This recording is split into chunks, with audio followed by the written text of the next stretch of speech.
আজকে যে গল্পটা পড়ে শোনাবো সেইটির নাম হচ্ছে মূর্খ গ্রামবাসী ও তার চশমা। একটি গ্রামে একজন অশিক্ষিত নিরক্ষর লোক ছিল। নিরক্ষর মানে হচ্ছে যে পড়াশোনা জানে না আর কি। সে লিখতে পড়তে জানতো না, কিন্তু অন্যদের পড়তে দেখলে তার খুব পড়ার ইচ্ছা হতো। প্রায় সে দেখতে পেত এদিক ওদিকে লোকেরা চোখে চশমা লাগিয়ে বই অথবা কাগজ পড়ছে। তাই দেখে সে ভাবত, যদি আমি একটা চশমা চোখে লাগাতে পারি তবে আমিও এদের মতন অনায়াসে পড়তে পারব।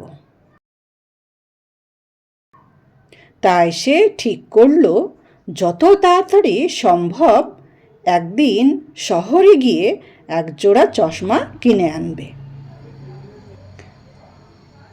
সত্যিই একদিন সে শহরে গিয়ে একটা চশমার দোকান দেখে ঢুকে পড়ল।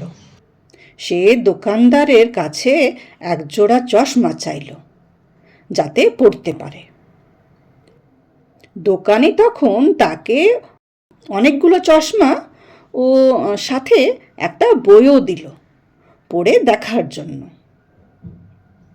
গ্রামের লোকটি তখন এক এক করে চশমা চোখে লাগিয়ে বই হাতে নিয়ে নাড়াচাড়া করতে লাগলো, কিন্তু তার কিছুই বোধগম্য হলো না।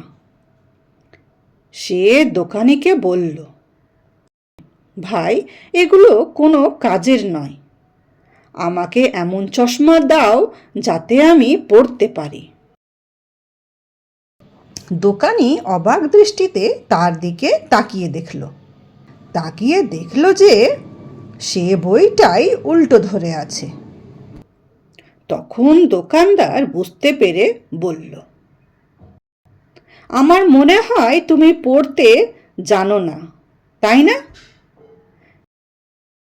সে তখন সরল মনে উত্তর দিল, হ্যাঁ ভাই, আমি তো পড়তে জানি না, তাই তো আমি চশমা কিনতে এসেছি, যাতে অন্যদের মতন চোখে চশমা লাগিয়ে আমি বই পড়তে পারি। কিন্তু তোমার দেওয়া কোনো চশমা চোখে দিয়েও আমি কিছুই পড়তে পারছি না, কেন ভাই? দোকানদার অজ্ঞ ও সরল লোকের অদ্ভুত কথা শুনে হাসতে গিয়েও হাসি চেপে রেখে তাকে ভালো করে বুঝিয়ে বলল, ভাই, তুমি খুবই সরল ও অজ্ঞ। চশমা চোখে লাগালেই লোকে পড়তে বা লিখতে পারে না।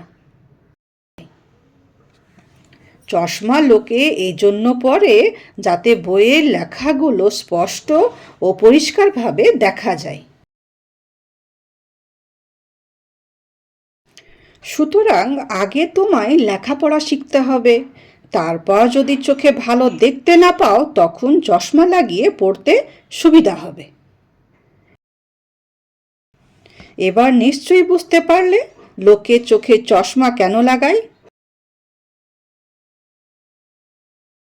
মূর্খ গ্রামবাসী সেই কথা বুঝতে পেরে মনের দুঃখে দোকান থেকে বেরিয়ে গ্রামে ফিরে গেল।